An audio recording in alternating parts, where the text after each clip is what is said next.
needed. A warm welcome to the EFMD Global Career Fairs, proudly powered by Hired.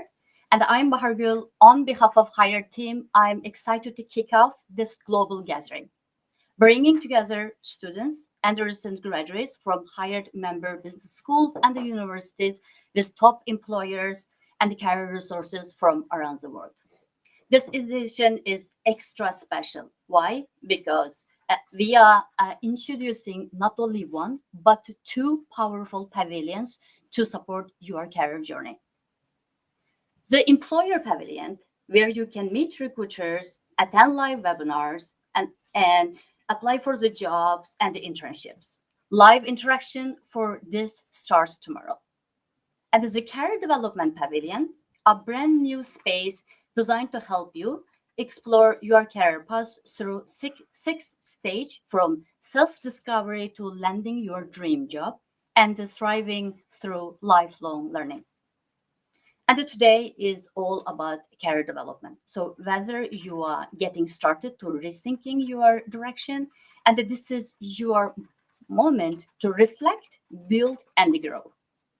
Today, and it is my pleasure to welcome our speaker and introducing today's first webinar, the role of AI against human beings, hosted by Team Baxter. And the team is the director of MBA in International Business at MIB, Trieste School of Management, and a key faculty member in the leadership dynamics and accountability. And with nearly 30 years of work experience in corporate training, he specialized in change management, group dynamics, and intercultural management. Before I hand over to Tim, a quick reminder for our audience right now that please feel free to use the chat and share your thoughts and ask any questions that you may have. And we want this to be an interactive session. So let's get started. Tim, over to you. Thank you very much indeed, Bahar. It's an absolute pleasure to be with you wherever you are today. I hope that our time together will be useful for you. And as Bahar said, please do feel free to use the chat as we go along. So let's do this. I'm going to begin actually by looking at my title. As you can see on the screen, or you should be able to see on the screen, there we go.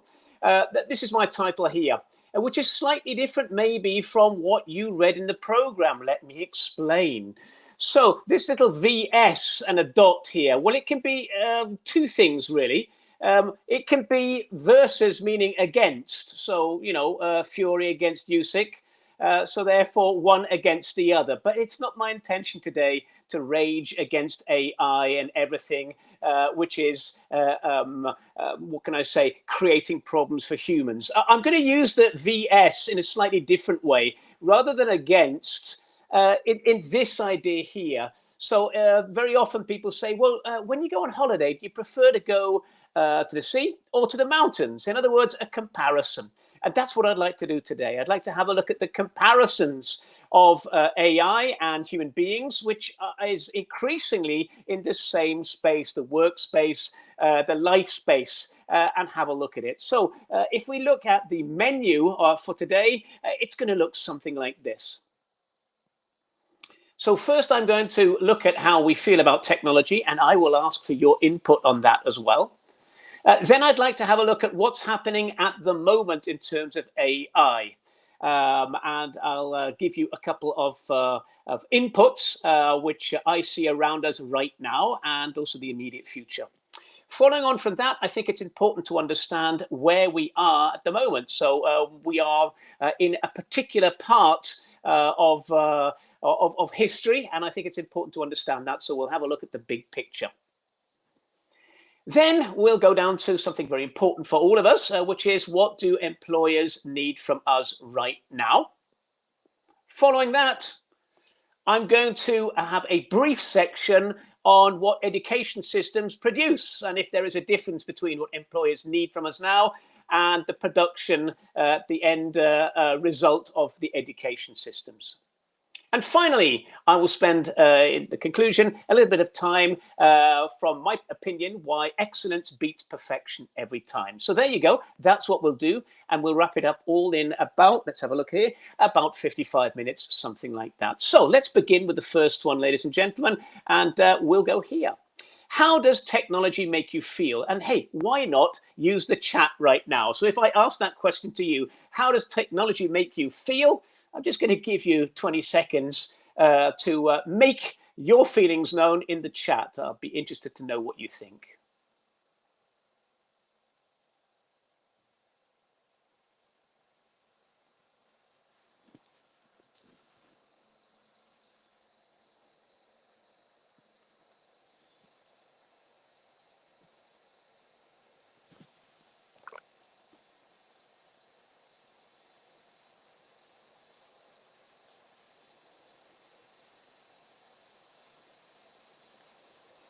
Now, you could say, well, it depends. It depends. Okay, well, let's have a look. I'm going to give you a little bit of input here because you're absolutely right if your answer is it depends.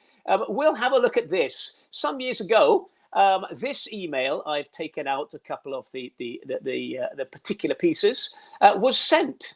Oh, I've now finally got from the chat. Thank you very much indeed. I've got scary from somebody. Fantastic. Thank you. We'll have a look at why that's scary coming up very soon there. We've got, oh, here it comes. Faster. Technologies allow us to do more, but can be scary as well. Okay, thank you very much indeed. Personally, when I discover new use of Gen AI, I go through all kinds of emotions from happiness to a lot of stress. Okay, intimidating. Right, technology allows us to stay in touch with people anywhere. So it seems to be sort of half-half there. So I'd like to just have a look at this in terms of what I see here. Oh, I've even got irritating. Thank you very much indeed. So the example you have on the screen in front of you is an email that was sent on a Monday morning. And the email was sent to a very small number of people. However, the email CC'd, copied everyone else who was in the organization, which was 840,000 people. Now, the majority of those people who were CC'd or copied into the message then got back to the original sender, complaining that it had nothing to do with them and replied to everybody else. Basically, the system crashed. Now, who was that? Well, it was the National Health Service of the UK. And the headline was NHS or National Health Service sent to all email causes turmoil. So there we have a very, very widely used system, email, not going as it should happen, as it should occur. So let's just have a look and see what's happening here. Please don't ask me to pronounce Eric's surname. I won't do a good job. Let's say Eric and Andrew, in one of their books, say this: we're at the beginning of a huge restructuring. Technology is running ahead, but our companies and ways of working together are far behind. So there's a mismatch between the speed with which we're going ahead in terms of technology and our ability as human beings to use this technology to enable us. And I think in order to understand that, I'd like to have a look at the difference between change and transition. So change, ladies and gentlemen, change is basically anything that happens or is modified externally. So a new software, new processes, project launches, AI, artificial intelligence. Okay, so basically that's change. Change is not that difficult. What's difficult is how we deal with change or psychological change, and we're going to call that transition. So human beings need a journey to go through, psychological change, in order to understand what is it that's happening differently, how does this impact me, and then what does that mean in terms of my behaviors moving forward. So the most difficult thing about change management is not the change part, but the psychological transitional change. And I think very often we are asking ourselves to go far too fast in this journey itself. For most people, very often, the impact of new technology is I'm being asked to do something that's just not me. I'm trying to force a round peg into a square peg into a round hole. It just doesn't work. So many of the people writing in the chat That, if I want to just summarize what you did, it's more or less that. Now, this is not a new thing, so let's just have a look very rapidly at the fact that technology has had a similar impact for quite a long time. I'm going to take you back to some headlines from the New York Times in February 1940. Is the robot beginning to think? We can move forward slightly. Here is in October 2017, the cover of the New Yorker. And here there's been a change of who's in charge. Here we have got the robots in charge, and the name of this issue was tech support. In other words, it's the robots that are helping us out. And so therefore, we are completely dependent on the robots. From the RSA, that's in the UK, late 2017, the age of automation, artificial intelligence, robotics, and the future of low-skilled work. I got this. Robots and AI could replace 15% of the UK workforce over the next decade. Well, as you probably know, to be perfectly honest, that is an underestimate, quite a big underestimate. Just a couple of other things here. We've got November 2018, Newsweek, Replaceable You. And hey, if we want to get a little bit more up to date, I've got all of these headlines here. In other words, I suppose it depends on whether we feel we have control over the technology or if we feel that we are being controlled by the technology. And that is a very big difference. So is it being imposed, or do I feel that I'm making the decisions? And very, very often we feel it's the first, which has an impact on us.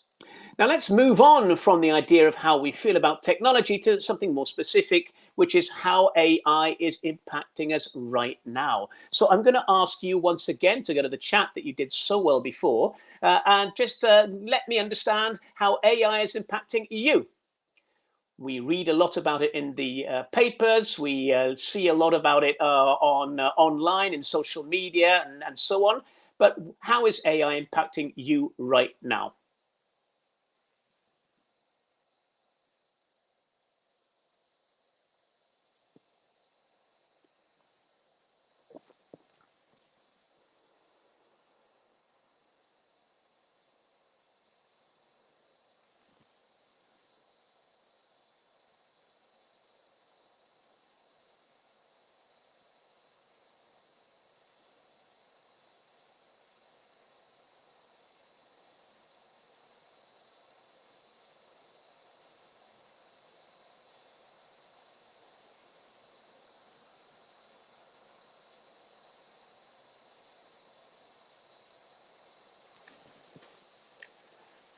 So Paolo says unemployment. Okay, well, definitely not a good thing then. Thank you very much. AI generated rejection emails depresses me. Okay, AI does make a lot of things easier, writing emails, finding ideas, planning things, translating. AI has a big impact, difficult to understand as I'm not from an IT background. Okay, getting replaced, more accessible. Okay, so basically what we're saying is that it's quite difficult to ignore AI. I mean, in terms of impact on us, but even if I don't feel it's impacting on me right now, we can all say that basically it's everywhere. Here is a prompt that I saw recently in terms of something for ChatGPT, which is actually looking at establishing trust through a chatbot. Interesting stuff there. 70% of CEOs believe, this is last year, generative AI will significantly change the way their company creates, delivers, and so on. And there's a lot of money going around as well. So what we're talking about is AI is definitely the flavor of the moment. If we then have a look at more recent headlines, this is pretty much in line with what I've just seen with you at the moment. I'm just reading the chats here. Privacy issues helps me a lot with research, studying, and writing. But at the same time, there are a lot of concerns as well. Let's just have a look and see exactly how much AI is impacting right now as to how it might impact, which I think will be an interesting thing to have a look at. So this here, as you can see, is the gap between actual and expected AI usage by major occupation. And as you can see here on the left-hand side in the orange, this is what's the AI usage at the moment. And then if you have a look on the right-hand side, it's the expected use of AI. And as you can see, there is an impact on many different types of jobs, but some of them are expected to change a lot, a huge amount. To be perfectly honest, however, no one has got the answer. In fact, if we go back to HBR, to the Harvard Business Review in 2018, Kolko says this: we simply don't know for sure whether automation algorithms and AI will ultimately create more jobs than they destroy. Opinions are all over the map everywhere. One widely cited study predicted 47% of jobs will be automated, and technological change has in fact contributed to declining employment in recent years. Some are already preparing for a world without work. So basically, there are predictions from A to Z here. Something I read very recently, ladies and gentlemen, comes from the AI Futures Project, and it's called AI 2027. It was published in April of this year. Basically, we have a group of academics who are predicting scenarios of what will happen in the very near future. And they speak about a fictitious company called Open Brain. And over a very short amount of time, Open Brain creates a number of different agents. So basically, these are programs, AI programs, that get more and more complex as they move on. Now, if you read about the different scenarios possible, it doesn't make very easy reading. There is a moment when it looks like human beings are definitely being able to do lots of things with their free time because AI is doing everything else. I don't want to spoil the surprise, but basically it doesn't end very well in at least one of the scenarios. I was a bit concerned when it said choose your ending, slow down or race. What we're saying is that AI is changing incredibly quickly. It's not a question of decades, it's a question of months, okay, couple of years. And this is interesting stuff. And of course, it has an impact, as we've just seen on the chat, of should we be concerned or not. But let's have a look at a wider range of how AI or technology is impacting us. If you have a look at the change of jobs in the US economy over the last 150 years, you can see here that actually the biggest change in the US in terms of the impact on jobs is not now. But if you can have a look there, considerably more in the 40s and 50s. So are we getting a bit too carried away with the situation? And at this point, I'd like to move to this gentleman here, Roy Amara, and Amara's Law. And Amara's Law states, we tend to overestimate the effect of technology in the short run and underestimate it in the long run. Now, what does that mean? What that means is this: human beings tend to think in a linear way. So in other words, the incremental change we believe is going to be linear, but that's not the case in terms of technology. So this comes directly from Amara's Law. And as you can see here, the black line represents how human beings think about change in the future. And the green line is the impact of technology in terms of how things are being modified. And as you can see, initially, there's an overestimation of things completely changing. But over time, it becomes an underestimate. Now, this is not just AI, it's all technologies. So let me take you back a little bit further than 1860. The wheel, well, yes, the wheel had a huge impact. Unfortunately, we have no specific examples of what people thought about the wheel initially, but it had a huge impact over time. But again, it followed very much this idea of this S, the green S curve here. But not only, how about the compass? How about the printing press? And hey, how about the light bulb? All of these are examples of technology that were initially introduced to a situation, and we had the beliefs of saying, oh, everything will change radically. But then over time, we didn't realize exactly how much it would change. So this AI is simply another example of technologies being overestimated initially and then underestimated in the long term. What does this mean about us? What does this mean about the current work situation? Well, let's have a look first at entry point jobs. And without a doubt, this is impacting right now. So there are few entry point jobs than before, simply because very often entry point jobs are about collecting and elaborating data, which AI is very good at.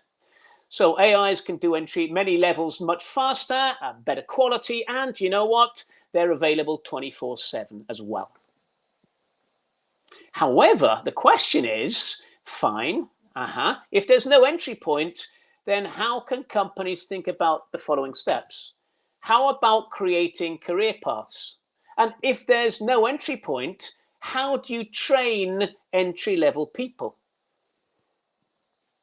How do people move to more managerial levels if they're not being trained at the beginning? So there are a number of questions that really we don't have clear answers to, but without a doubt, the impact is being felt in terms of people beginning careers. But it's not just people beginning careers who are feeling the impact of AI.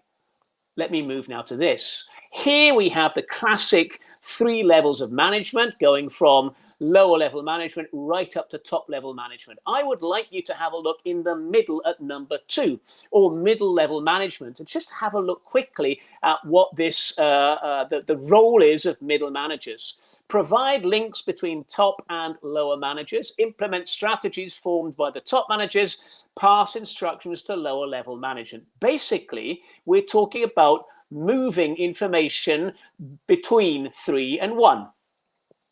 They now speak about algorithmic management, which means basically saying bye-bye to the people involved in the second level. So AI is hollowing out middle management.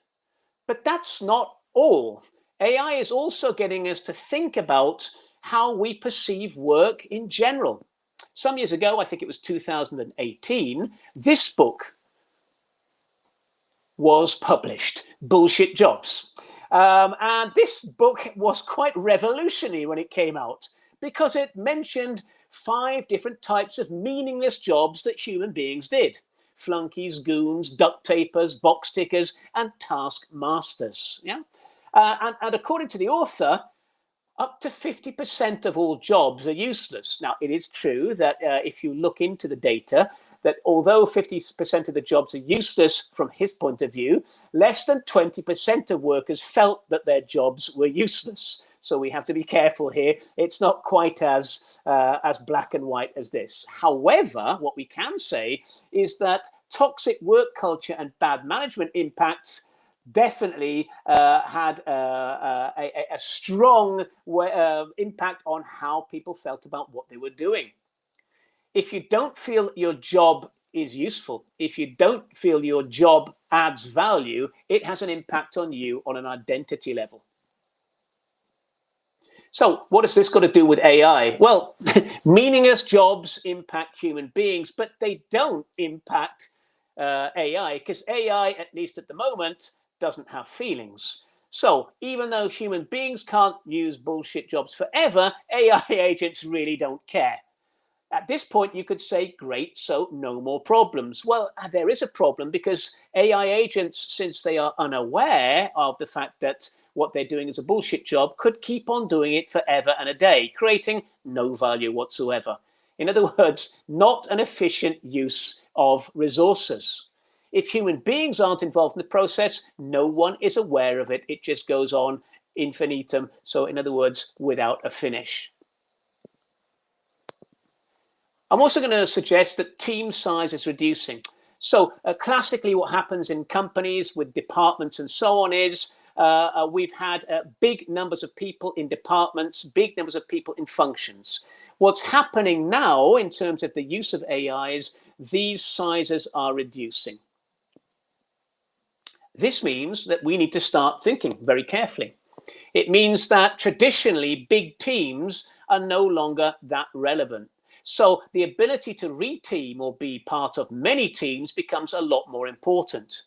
And so we need to start thinking about how that will impact on organizational design, so how companies use different functions, but also the structure itself of the companies. And I'd like to give you a couple of examples which I'm dealing with right now. So in the past, what there tended to be was this sort of silos effect. So you'd have different job roles, different departments that had their own little kingdoms, and they operated within these little bubbles. I'll give you an example. So recently I was working with a company where, as you can see here, we had underwriters and pricing analysts and technical inspectors and loss prevention engineers, and all of these people were in their own little kingdom. However, the company quite correctly said it makes no sense, given the background that we live in now, that we continue with these silos. The more that we're able to break down these silos, the easier it will be to create added value. So in other words, synergy can only come about if we can get these people to work together. And if we're speaking about working together, it means going beyond, so cross-functional.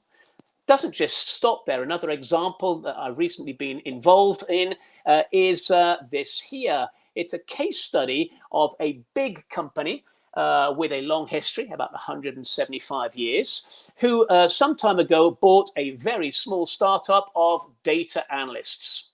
And basically the idea would be that the big company wanted to use the data analyst tools to transform 175 years of data, of information, into something that helps them make business decisions moving forward. The problem was this: they occupied completely different worlds. The big company believed that big data was simply a sort of magic wand. So all we do is we just tap the hat, and then suddenly all of the information is transformed into useful information to enable us to make good decisions today. Whilst the data analysts had no idea whatsoever about the business, the language that was being used within the business world. So again, the ability to break down the silos to create added value becomes very, very important. You don't need to take my word for it. Why not listen to Adam Grant? Adam Grant, excellent professor at Wharton in the States, was on the World Economic Forum in January, and he said this: information is a commodity. The future does not belong to the fact collectors, it actually belongs to the dot connectors. So basically, the people who are able to make links, to break down the silos and make links, will unlock huge potential that is there, but at the moment is not being allowed to come out. So what does this mean in terms of AI right now? AI needs humans.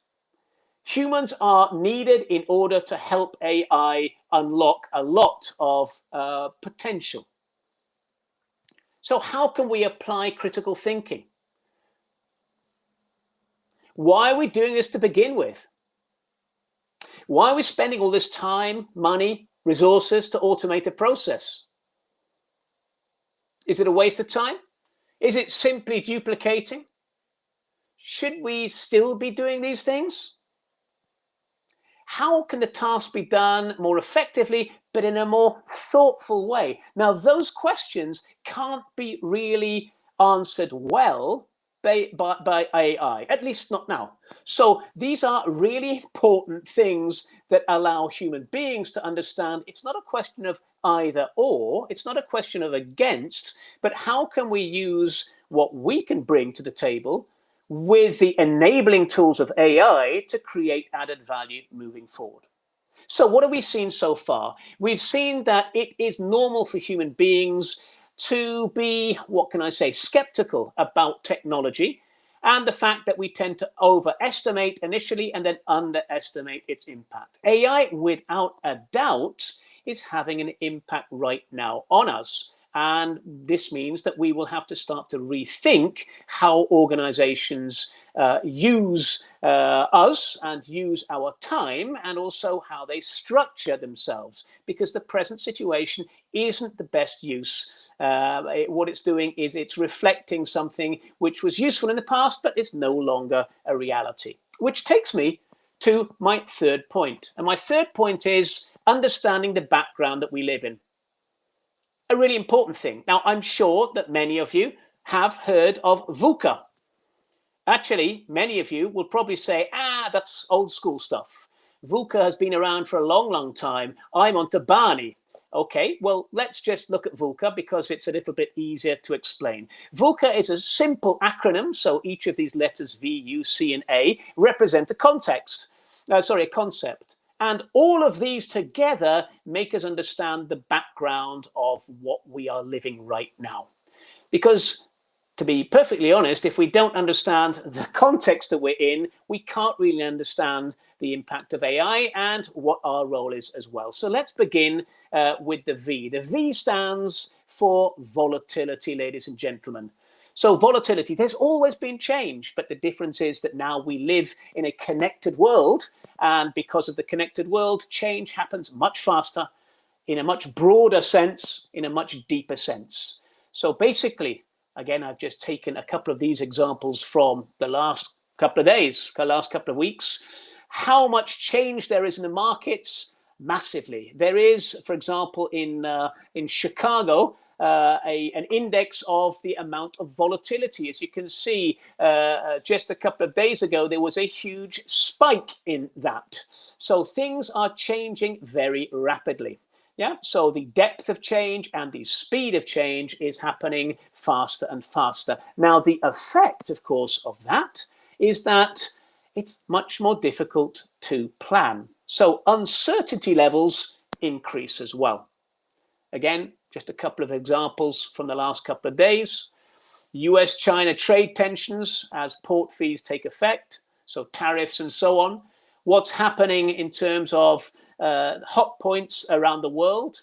What's happening yesterday in terms of outages due to a problem for Amazon's web services? All of these are examples of uncertainty. The more uncertainty there is, the more difficult it is to plan. As you can see, we already mentioned that if we have a system that was created in a certain environment, a stable environment, then it tends to reward continuous small improvements. It's not good in terms of dealing with shock, but this is not the world we're living in. So high volatility, high uncertainty. With all of this information we have now, we also understand that things are a lot more complex than simply cause and effect.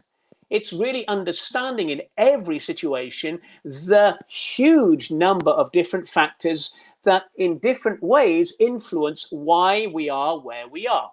So complexity, the ability to understand complexity. I suppose an example would be the reason why that big company bought the small startup of data analysts in an attempt to work on complexity. And finally, ladies and gentlemen, if you have high volatility, high uncertainty, and high complexity, what do you want? Well, you want direction.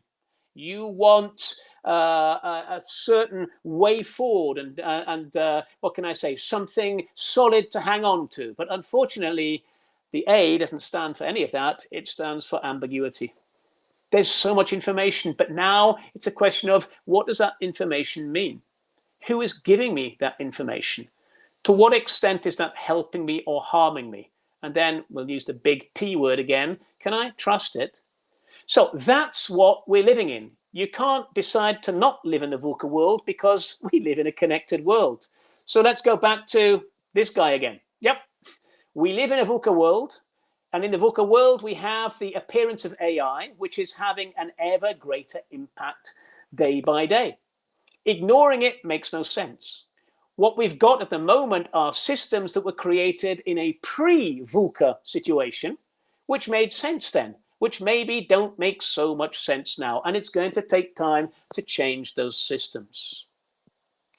We're going to move on now to have a look at what do employers want from us. So I was speaking to an AI expert the other day about this, and what he said was, look, in the past, people tended to say, look, it's all about competence levels. But now, if information is a commodity, everyone's got the possibility of bringing information because everyone has AI in their pockets. Yeah? So it's no longer good enough to do that. However, he said, you have to be at the top of your game. Now, what does that mean? You have to be at the top of your game. Well, it's an English saying, which means you have to be performing as well as you can do. Okay, so that's on the top of your game. So in front of people saying you have to be on the top of your game, it makes a lot of sense that people start looking at, well, what have I got to offer the workplace? And very often, people tend to look at either upskilling or reskilling. Reskilling, adding new skills to what I've already got. Upskilling, a deeper specialization of what I've already got. Well, let's take the top one, upskilling. Upskilling is very, very popular at the moment as a way of dealing with this VUCA situation, this uncertain situation. I just asked Google, well, give me some courses on specialization. It had no trouble whatsoever giving me lots of courses. The problem, of course, is if you are specializing and going deeper, the question is, how are you specializing? Because if you are specializing in something which is linked to data collection and elaboration, all you're doing is attempting to out-computer the computer, which doesn't actually make much sense. I've got here a little cartoon. For a fair selection, everyone has to take the same exam. Please climb that tree. In other words, if we are trying to benchmark ourselves against AI for something that AI can do much better, we're probably going to fail the exam.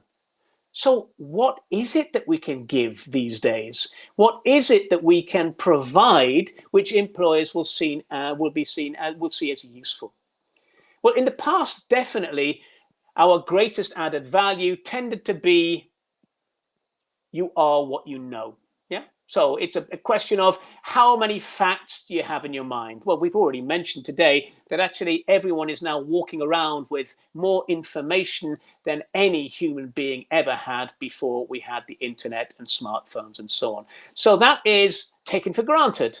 It's about access to information rather than memory. You could think at this point, well, okay, if you are what you know is no longer my greatest added value in the workplace, could it be this? Could it be you are who you know? Well, yes, contacts are important, but let's be honest, if we think about the way that you use your social media, you'll see very quickly that there are lots of different levels of contacts.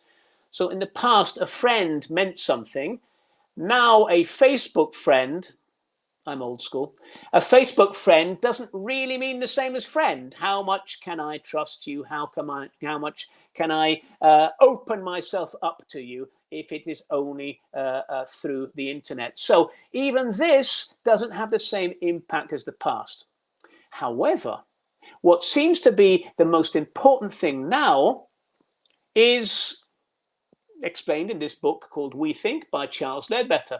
You are what you share. In other words, the more that you are able to share in a particular context, let's take the workplace, the more that you will be seen as a valuable provider.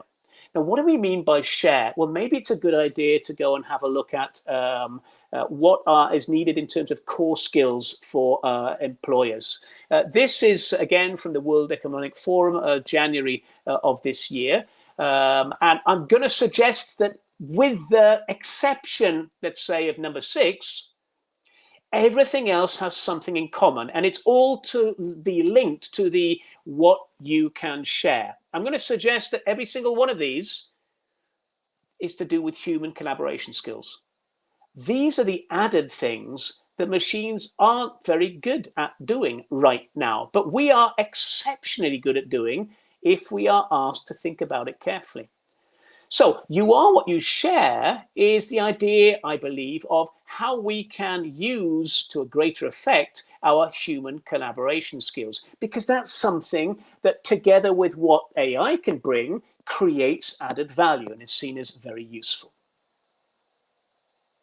We move on now to the penultimate, ladies and gentlemen, which is this: what do current education systems produce? Now, I have nothing against current education systems, but they were created in a world before VUCA. They were created in an idea of a world where it was all about ability rather than agility, let's say. So this is an important thing here. Understanding how different education systems were thinking about what was needed coming forward. And it was competence-led. So let's have a look. In many educational systems, you are able to go through the whole system without ever making a mistake. Now, you know that's not true, and I know that's not true, but the system gives you the appearance that it's possible. Let me explain. You can go to elementary school and you can finish with 10 out of 10. Well done. The system has said you're perfect. You can go to middle school, you can go to high school, and you can finish with whatever it is, A plus or 60 out of 60. Again, that's 100%. That means that the system said you've never made a mistake. And hey, you can go to the university and also come up with the perfect score.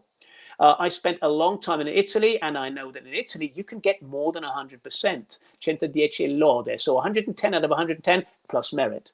In other words, the system creates, in terms of our imprinting, this idea that it is possible to go through life making 0 errors. That is, perfection is possible. Now, you also know that perfection is not possible. And when you go into the real world, you find that if you were perfect for 25 years, it's very difficult to accept the fact that the world isn't perfect around us.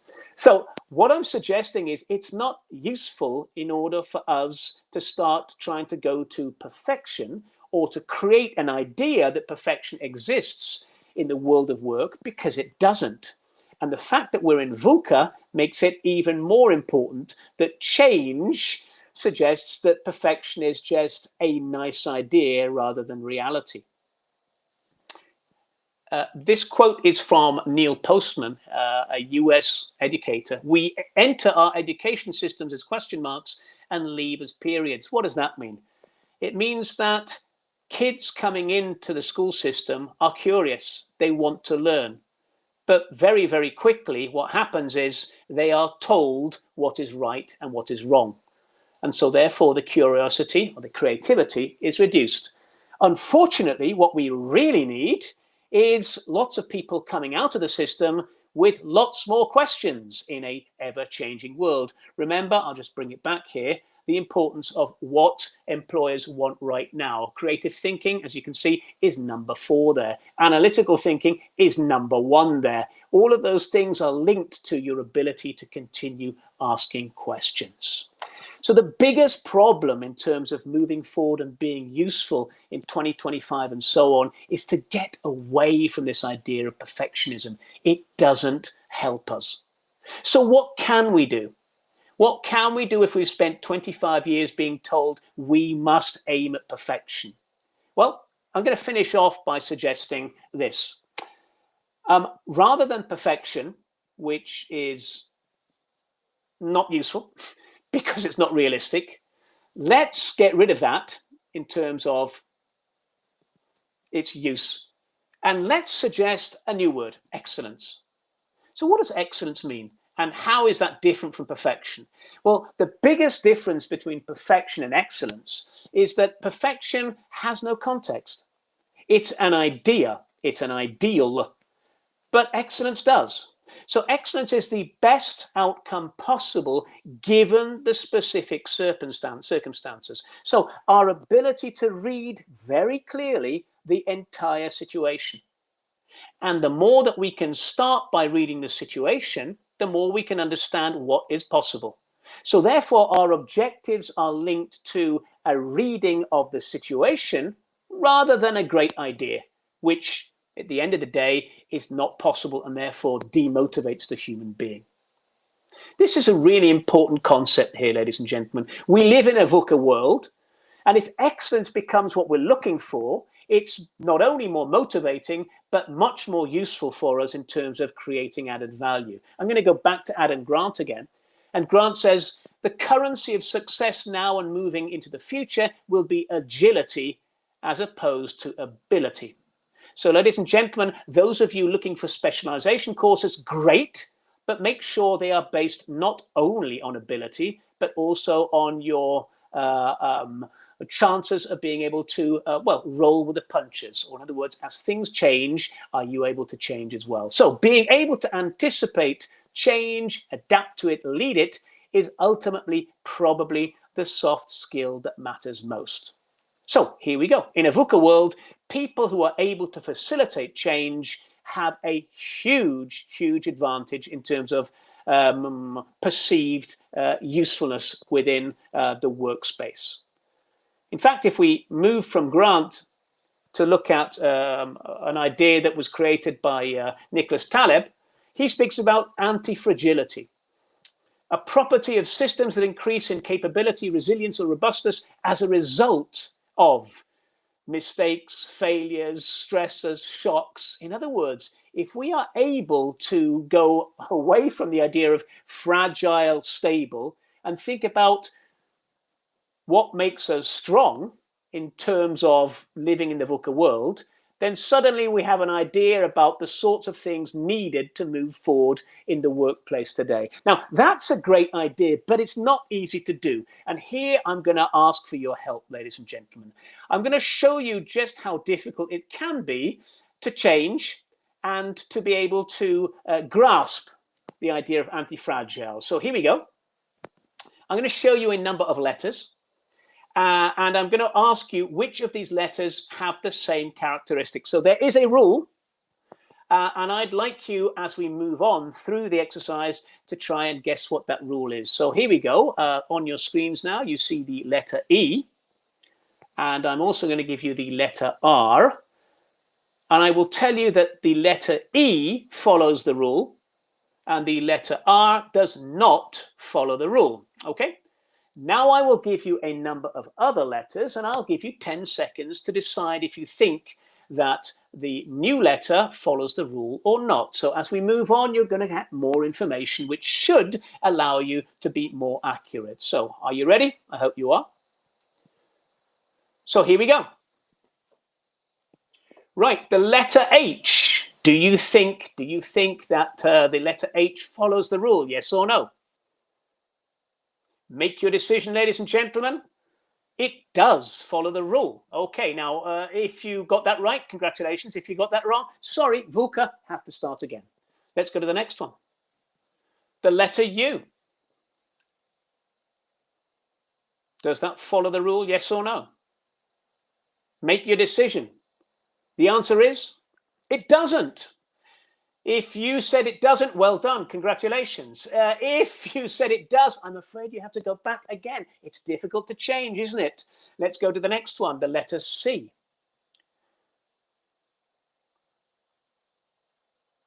Do you think it follows, yes or no?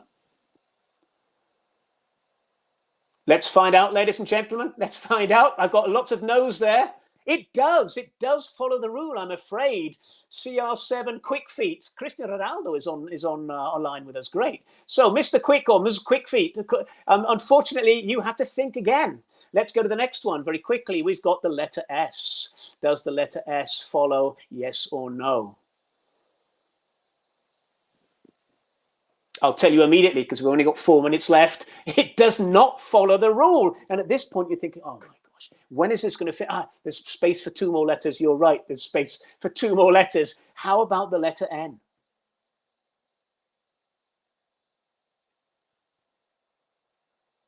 The letter N does not follow the rule. So we're going to go to the final one here. Sorry, Mariam, you're going to have to start again. Let's go to the letter X. Does the letter X follow the rule? I'll tell you already. It does follow the rule. Now, you want to know what's the rule. Okay, I'll tell you what the rule is. the rule, very simply, ladies and gentlemen, is this. If you take a mirror and you put the mirror horizontally halfway in the middle of the sea, for example, the mirror will reflect the rest of the letter. Now, once you know that, it's very easy. But that's not really the point of this. The point is, it's not easy for us to go again and go again and go again and go again. But that's the world that we live in. Our ability to be anti-fragile is a really important part of understanding what we can bring to the table. Now, the good news, ladies and gentlemen, is this. In terms of computing power, there is one computer that beats every supercomputer on this planet. And it's in your brain right now. So what does this give that AI can't give us at the moment? Although if you do read the idea of AI 2027, they are suggesting it could get there. Well, Harari, in one of his books, came up with this idea here. The truly unique feature of human language is the ability to transmit information that do not exist. In other words, we're good at doing things that doesn't exist. Fiction has enabled us to imagine things collectively and so therefore operate together in huge numbers and produce things no individual could. And he speaks about legends, myths, gods, and religions. And you could say, yeah, okay, fine, great, I've got that. But what does that say about today? Well, legends, myths, gods, and religions, you don't find on paintings or tombs or vases anymore, but you still find them alive and kicking. For example, here we have 3 examples. What is a brand? It's a concept. Why do certain pieces of paper have value and others don't? It's a concept. The gentleman holding his beard, who is he? What does he represent? And how much of that representation publicly is actually to do with him? He's become a legend or a god. So all of these things are really important. Basically, it's human beings able to think about things that don't actually exist. In other words, AI is not good at that. And if you think about it, when I ask you to think about the night sky, there are millions, billions, trillions of ways that we can imagine the night sky. So I'm going to finish off by saying, ladies and gentlemen, that I believe that the key to your future with AI, not against it, is to be homo imperfectus. Understand the imperfections that we bring. I'd like to give you an example. So here is a beautiful bowl. I'll explain what it is. It's basically from Japan, and it's the idea of kintsugi. Kintsugi means this: repairing broken pottery by doing what? Using lacquer with powdered gold. So basically, rather than pretending that we're perfect, we highlight the errors. We highlight the anomalies. It's part of who we are, which takes me back to our expert of AI. When he said you have to be at the top of your game, I think he was referring to the top of whatever game you have.